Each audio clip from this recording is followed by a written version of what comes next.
Labas. Radom tokias nuosinų spintelių lentynas.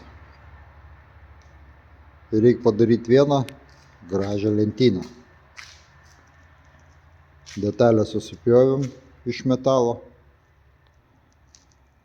Darom toliau. Gavosi toks lentynos rėmas.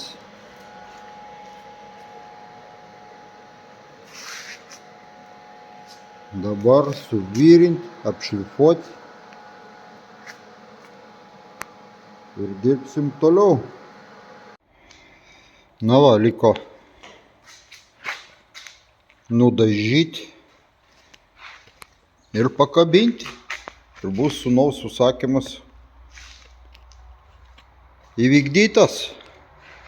Paskiau žiūrėsim, kaip bus pakabintas.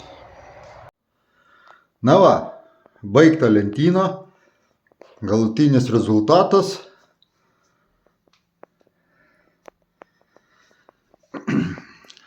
Jeigu kam kokių reikia nestandartinių baldų ar ko industrinių, pagaminsim, pagelbėsim, kreipkitės.